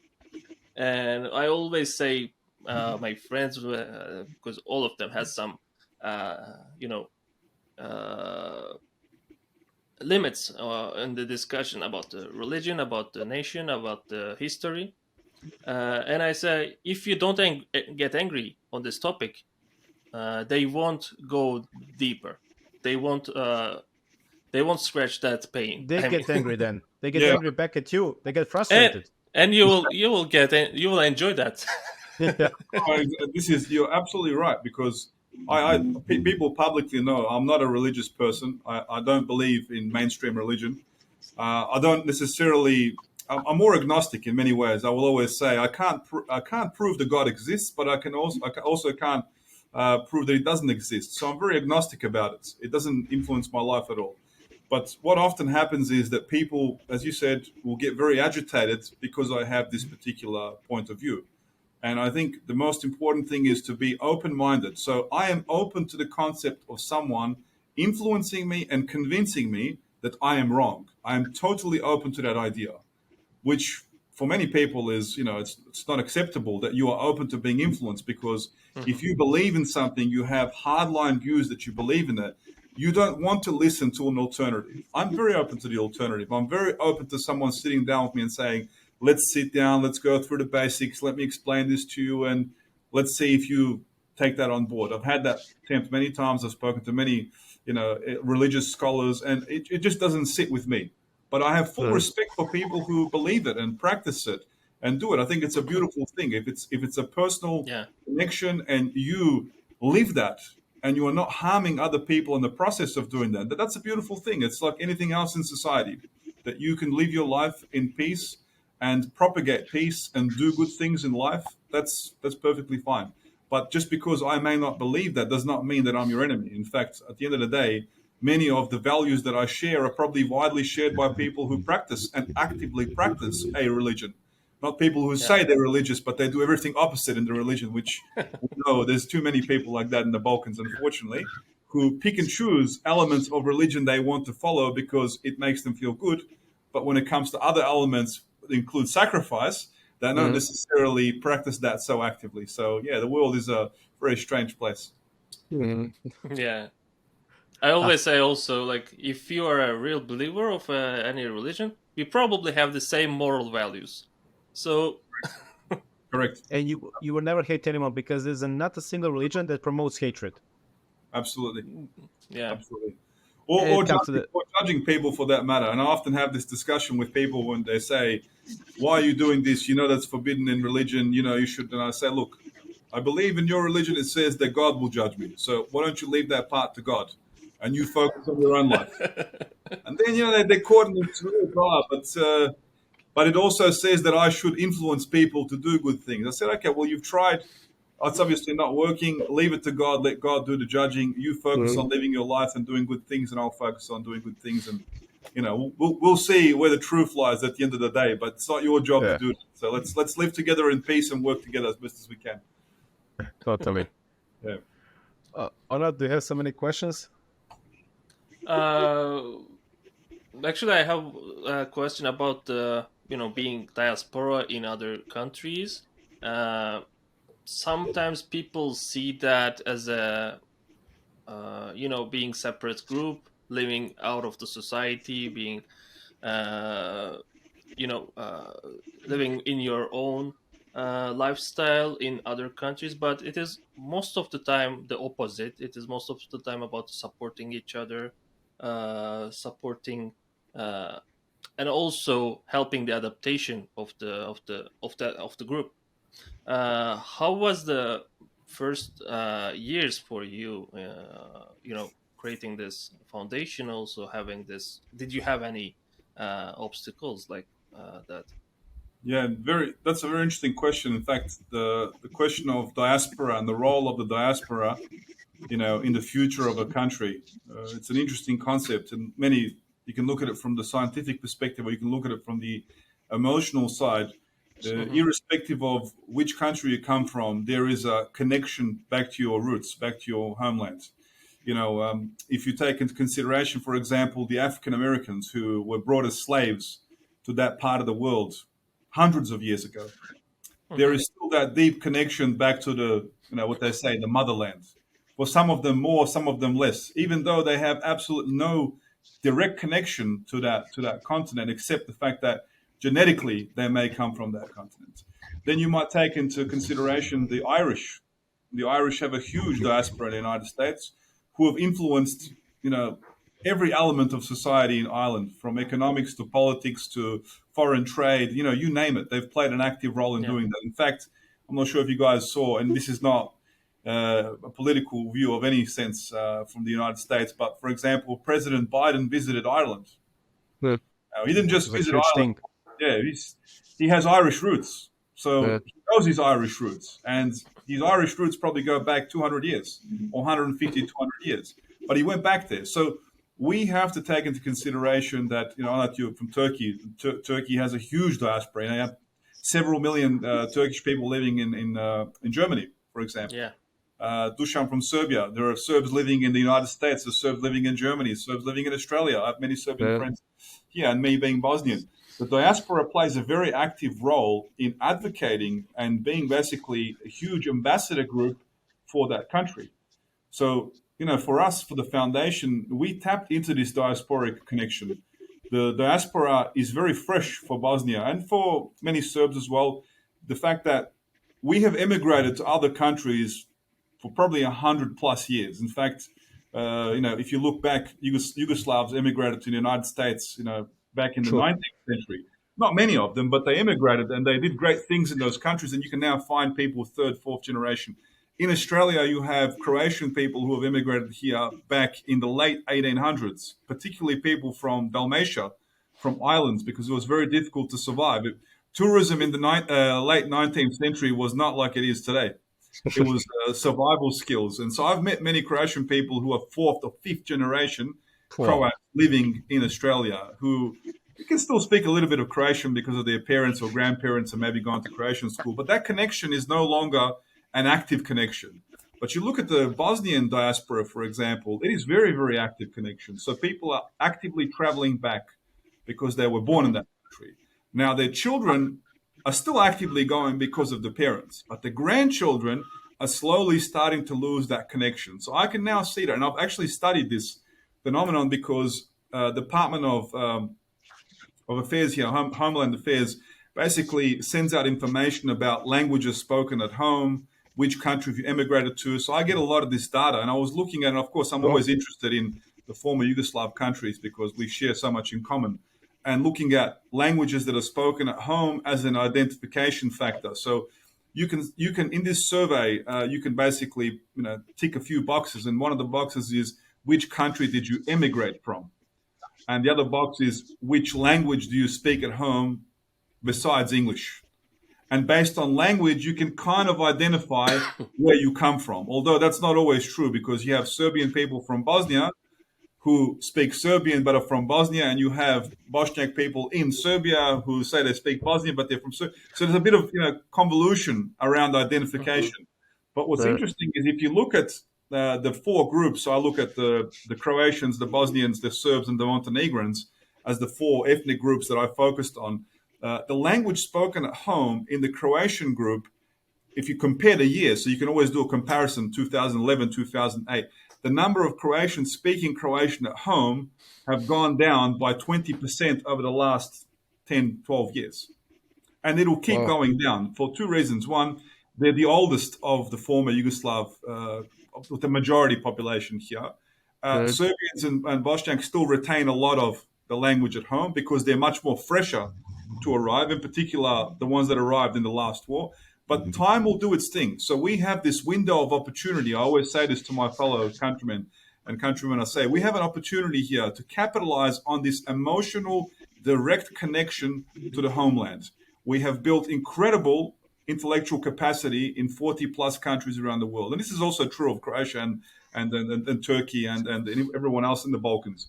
But instead of tapping into the intellectual capacity to transfer knowledge, to build capacity at home, we tend to deal with this as, they will come as tourists, they'll spend a few dollars here, it'll be good for a few months during tourism, maybe they'll send me some money, I can buy some basketball shoes, maybe I can do something like that, and that's about it. So we're not taking full advantage, and this is what we found in launching the foundation.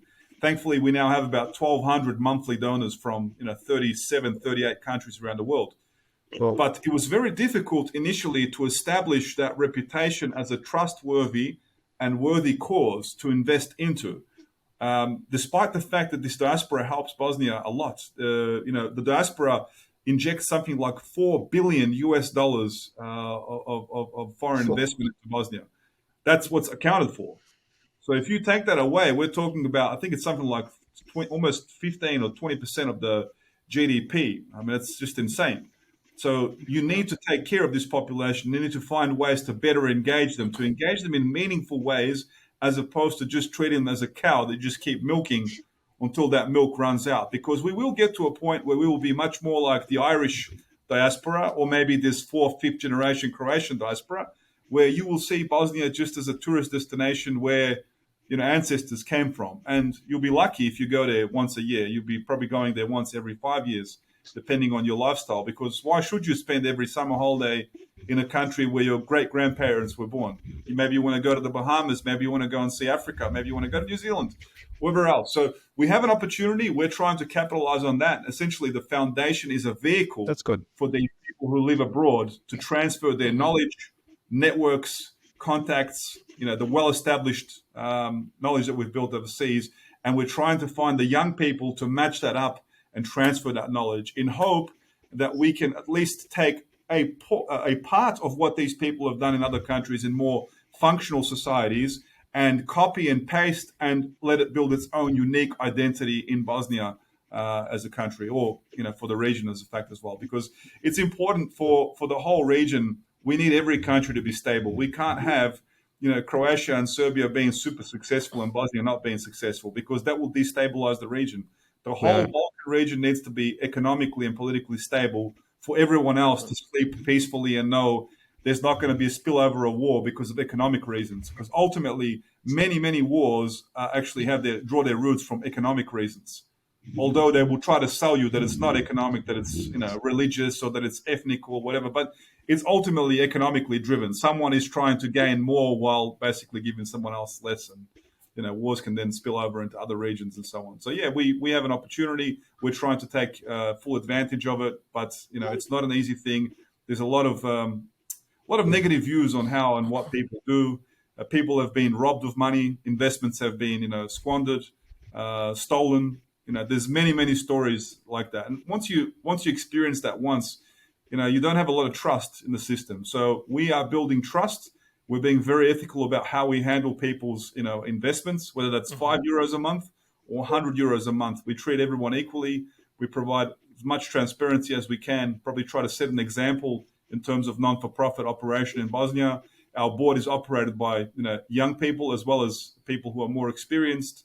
We have ethnic and, other forms of diversity to provide us good leadership. And that's helped us a lot, engaging people. We often have people reaching out to us. So what's changed over the last 8 years is we have changed how people perceive non-for-profit work in Bosnia. And we've also changed how people in diaspora perceive people in Bosnia, and vice versa. We've started to show examples of good leadership as opposed to send the money, don't worry about it, we'll take care of the rest. So you can't have that model operating. So that's the approach I'm taking. You're a really good example to other potential foundations that can be made in ex-Yugoslav countries, or they still exist, but they can follow your example. Honestly, I heard about a lot of them, but from your story, not even close, unfortunately. And how you think about nurturing the diaspora and thinking about the future generations of diaspora people and their connection is also something that not people have on top of their minds, which should be also be nurtured, and not thinking about everyday politics stuff and those things. And because these people that we refer to, they collaborate very actively. So you won't see Bosnians, Croats, Serbs, Montenegrins, Albanians not collaborating when they live in Germany, when they live in the United States, when they live in Australia. They actively collaborate because they focus on what they can do and not what they can't do. And so we have this opportunity to actively, tap into this resource. I'll give you guys a couple of more examples. So next week, we will have our first ever academic virtual roundtable. We're calling it the Researchers Virtual Roundtable. So we're collaborating with the University of Melbourne, which is the #1 academic institution here in Australia. And what we've done is we've utilized a new space, which is a virtual classroom. It's the most high-tech technology that you can currently find, trying to emulate a real-world experience inside a digital classroom. So we have invited 84 researchers, academics who have Bosnia and Herzegovina origins. Some are living there now. Some are living in other countries. Again, very ethnically diverse, but also very diverse in terms of the research areas. With the goal of basically tasked in a 90-minute virtual session, breaking them up into working groups to find the best possible ways to collaborate, to create actionable, collaborative approaches between these experts in the diaspora and the academics residing in Bosnia. So, very, very simple examples. There are local journals. So you'll find academic journals in the region. So established in Bosnia or Serbia or Turkey and run by academics in that country. But the expert knowledge lies in Germany, where some of our academics who have origins from this country are leading experts in those domains. So what we're attempting to do is connect these people, because it seems silly that they haven't connected yet, but they have not. Some people have huge egos. They have a problem of reaching out to someone and saying, hey, Dusan, you know more than me about this topic. I have no problems with reaching out to you. My ego is not blocking me for seeking help. But there are many people who have that problem. So we act as a binding agent to bring people together as a neutral body to discuss ideas of how they can collaborate together for the benefit of, first of all, the journal, then their own careers, then the faculty, then the city, then society as a whole. There's a flow-on effect of benefits that happen, and many people can't see the benefits that actually arise as a result of that type of collaboration. So we will bring these people together. There will be actionable items, and what we're attempting to do by the end of this year is create the first public database of Bosnia and Herzegovina researchers. So we created a group on LinkedIn that now has 1,220 or 30 academics from 36 countries around the world. Sure. This is now the largest database of Bosnia and Herzegovina researchers anywhere. So it seems silly that the government hasn't documented this. So we will make this database public, and it'll be easily available to every person who wants to look at it and search for people, contact people.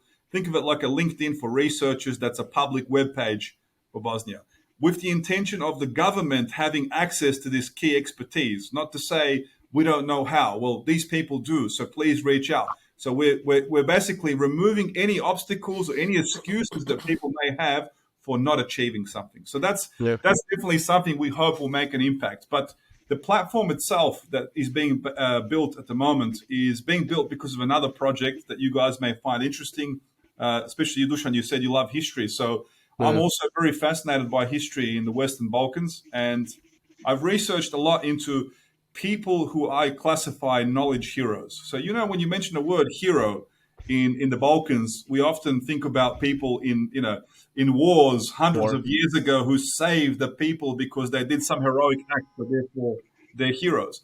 But I started to think about who are the true heroes who didn't wield weapons and kill others, irrespective of whether it was self-defense or, some people try to sell attack as the best form of defense. But people who, through their knowledge, whose contributions through knowledge had a huge impact on our societies. We talk about, academics, engineers, doctors, lawyers, people who have academically made things happen for society. So I started to research this during COVID because I had a lot of spare time as well.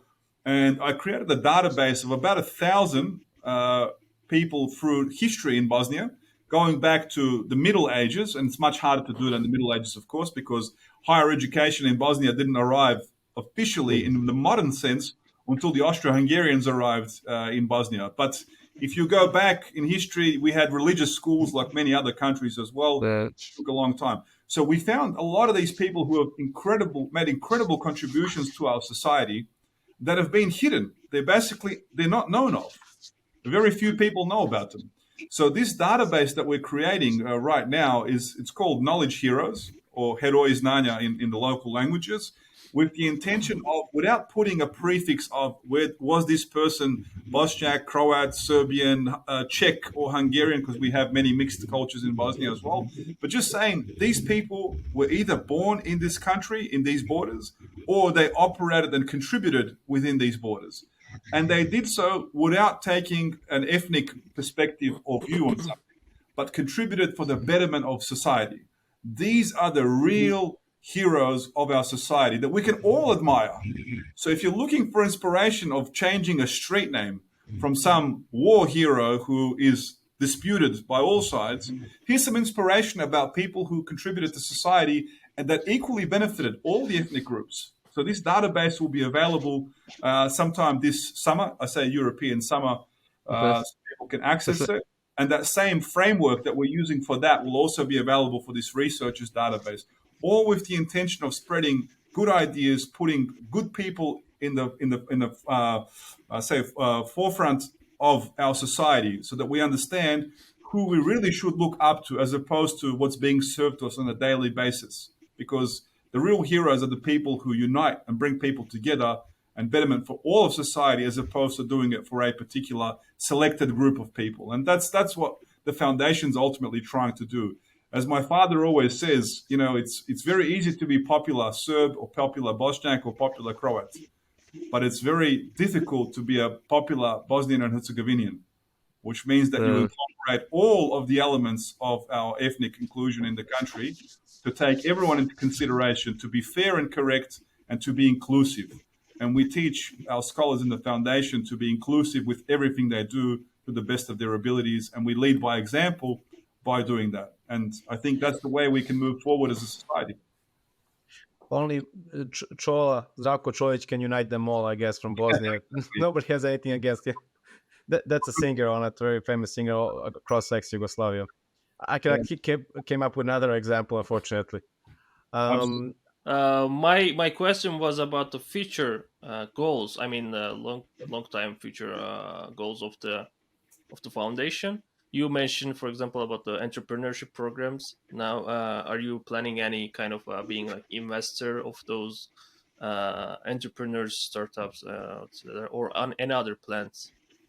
Yeah, that's a good question. I mean, when you talk about long-term goals of the foundation, I mentioned earlier that our long-term goal is to create these change agents, these change makers, and have 10,000 of them thriving, working, connecting, contributing. And that ecosystem, as complex as it is, has a natural way of, like a neural network. Things are interconnected in ways that you can't fully comprehend. So what happens in the background is there are things that we can see. There are tangible benefits that you can see, experience. There are a lot of benefits in the foundation that happen in the background that we may never fully bring to the front and fully understand. So, for example, when we run this entrepreneurship program, the goal of the entrepreneurship program is really to educate people about the basics of what it means to design a product or a service or a program that others want to use. So human-centric design. What does that actually mean? And how do you do things in life that people want to use and people will actually have benefit from? Developing that level of empathy, thinking, and working it through. With the final product being a pitch in front of potential investors or influencers who can make that happen. Now, the vast majority, as you know, the statistics don't lie, irrespective of whether you're in Silicon Valley or you're in Sarajevo or Banja Luka or Montenegro or Turkey. The vast majority of startup concepts fail. But what people always forget is the learning that occurred in that sprint, that run of creating something. That's the most incredible thing. It's that there is no more authentic experience, authentic learning experience than that. And so, these programs are designed on content that I developed for my university here in Australia. So I teach engineering students at the second year how to be entrepreneurial, which is very much against traditional engineering education. If you want to learn about entrepreneurship, you go to Faculty of Economics and you learn about entrepreneurship. But I think that's completely wrong, because not even there. Trust me. You can be an entrepreneur in any discipline. You can be an entrepreneur historian. You can be an entrepreneur health worker. You can be an entrepreneur engineer. But having that authentic experience where you're learning about entrepreneurship and the final assessment is not an exam in which the first question is, please define entrepreneurship. Please define, and you guys will know, you would have gone through schooling in certain regions, so you know how these exams look. I actually killed off all the exams in every subject that I've ever taken over. There is no exams in my subject. So of course the students always say, oh wow, that's amazing, no exams. But the examination is much more holistic and representative of what happens in the real world. I get my students to do real pitches in front of real investors and judges who determine whether what you did was of high quality, medium quality, or no quality at all. And so that becomes a lot more daunting, but it's a lot more representative and authentic of what happens in the real world. we do the same thing in Bosnia. So we educate young people about entrepreneurship with the intention that some of them will become real entrepreneurs, maybe not in the first instance, but maybe in the second, third, fifth, or 10th attempt, but it will happen at some point. If it does not happen, they will be part of an entrepreneurial team. They may not be leading the charge, but they will understand and appreciate the process. And thirdly, they can be intrapreneurs. They can take that mindset inside an organization and create change. I'm not necessarily just referring to commercial entities. I'm also thinking about being entrepreneurial in a government organization, entrepreneurial in a political system.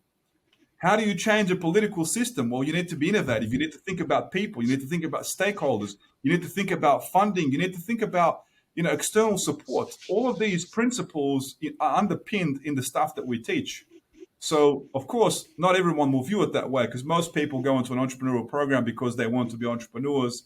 They want to be, the Elon Musks of the world. But the reality is most of us will be supporting the types of Elon Musk that are out there while we have something on the side, a side hustle, which many of us have. That's, by the way, academically, that's now referred to as hybrid entrepreneurship, if you haven't heard it before. That's when people have a day-to-day job, 9-to-5 job, and on the side they have some sort of business, something they're launching. Maybe they'll detach and do that holistically and do it on its own, or maybe they won't. But the point is, creating an entrepreneurial mindset in young people means that they can fend for themselves, and they're not necessarily thinking about, I want to get that job in the local telecom that's run by the government because it's a cushy job. But they're thinking, why would I want to do that? I want to do my own thing because I have a sense of independence, pride, joy, and I get to achieve a lot more than what I could achieve in a constrained environment. So that's where we're heading with the entrepreneurial programs. And most of our investors and people that invest are actually people from diaspora. So a lot of people in diaspora, that have built up significant wealth have no problem at all of putting 20, 30, 50,000, whatever currency in place to try something, because they will probably do that to some extent in the country they're living in. So doing that with some young, ambitious person who has convinced them about their work ethic, transparency, and just real grit, they are much more likely to invest into that type of person and create something of value. And a lot of the businesses that you see now in Bosnia are driven by investors who are diaspora, or who have started something in Bosnia and said, I've built it up to a certain point where I no longer need to be involved. I've divested, I've given it over to someone else. Or partnerships between diaspora and local entrepreneurs. We try to connect people at that level. So long-term goals are definitely more startups, more companies, more investment, which will subsequently also become strong supporters of the foundation's programs and everything else that we do in nurturing quality leadership, ethical leadership in society. Sounds really good, yeah. Onat's work in a company like that, so he knows this partnership between the Bosnian diaspora and Bosnia. My final question is somewhat like Onat's, but in more like a holistic approach to the whole Bosnia and Herzegovina, maybe even the whole region. Where do you see the Bosnia and the region in the next 10, 20 years, hopefully achieving your goal, as you said, 2030, of having 10,000 members of your foundation? Where do you see it? Yeah, again, complex question, but I would ideally like to see in my lifetime, obviously I'm 39 years old now, so I'm realistic about how much time I have left. I would definitely like to see in my lifetime these young people who have been educated through our programs, but also young people in other programs and other countries in the region, working together to really solve some of the complex challenges that we face as humanity, as opposed to the complex challenges that we face as individuals in our local, society, because there are far greater challenges that we as humanity will face in the next 20, 30, 50, 100 years. There's global warming. There's our inability to keep feeding a growing population on the planet. There are energy challenges. There are challenges that will engulf all of us into something that we may not be able to resolve unless we come together. So once you start focusing on those challenges, then all of a sudden you start to set aside those little minuscule differences at the local levels. But in order to be prepared for the challenges of the future, you have to be able to, first of all, look inwards and accept the fact that society is functioning the way it is, come together, acknowledge the diversity that is encompassed within your country or region or continent, whatever else it is, and then come together and apply that knowledge, apply the networks, apply the capital that you've brought together to create a better lifestyle for all of us. Because ultimately, that's, if you look at Maslow's hierarchy, and not to quote too much theory, but every human requires the same basic things. We require quality. We require water. We require safety, shelter. We require food. Yeah, some people will say we require Wi-Fi or internet connections, but basic human principles, of what we require to live and to be happy and to be prosperous. And my happiness comes from helping other people. I think, my brother and I, who I forgot to mention his podcast, is the co-founder of the foundation. My brother Reshad, he's currently doing some work on our house, so he's not able to pop in and say hello. But we took this approach at age 30 and decided, look, we've built enough to live a comfortable lifestyle, and we want to be an example to other people of how you can be, less selfish and focus on other people, because helping other people become happy drives your happiness as well. I want to be able to walk through that country, walk through that region, and see people collaborating, working together, smiles on their faces, and not what we currently see, all that destruction and political turmoil that's being constantly created, just absolutely separating people's views. And people are just leaving, they're departing the country, perhaps never to return, as a result of this false patriotism that's being served on a daily basis. So our goal is creating harmonious, prosperous future for Bosnia and Herzegovina by really embracing and in loving that diversity that we have on offer. Often I say Bosnia is a mini Yugoslavia within itself, and it's basically I agree. It's the heart of Yugoslavia, and it's as such. Unless that heart is healthy and beating correctly, the whole region won't be stable and beating correctly in the future. So everyone has an important role to make sure that Bosnia, stays true to its multi-ethnic culture and multi-ethnic, makeup of population. Yeah, I agree. It will be challenging for sure, but I can say from my perspective, it's getting better. At least people are getting seen and what they're doing, like for your foundation in case, and other foundations as well, other people, individuals. Although there's still realities, there's still those politicians that were back in the 90s active and now they're still active, which is again ironic. But nevertheless, it's getting better. We should be more resilient to all the obstacles that are coming up. You never know, but let's hope it will get better and better. Absolutely. Yeah. And we'll work together. Obviously, we have great friends across the world. It's a pleasure to be able to meet, two young gentlemen like yourselves, doing positive things, connecting people, sharing ideas, and I look forward to collaborating with you guys on whatever you decide to do beyond your show and in your work and anything that you want to influence in your countries as well. We have a lot more in common rather than the things that separate us. Definitely, yeah. Definitely. We cannot wish anything less for you, Eddie. And wish you lots of success in terms of both career life, both in terms of foundation and your private life, to make your nana proud for new grandchildren. I'll have some big news to announce sometime this year, but I'll keep that a secret for now, sir. Okay, good. Well, luckily she will not say this, as you said. Yeah. So, it doesn't follow podcasters. Yeah. Okay. Thank you, Eddie, so much for your time, and we'll stay in touch. Hope to see you soon. That was really inspirational. And thank you for doing this. Thank you as well for your time. It was really inspirational. Yeah, that was really, really educative, actually, also. And yeah, hope everyone will enjoy this episode. And if they have any comments, please write below.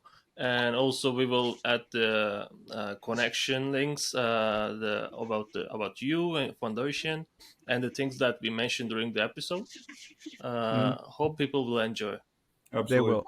And everyone can reach out anytime. I'm more than happy to connect with people.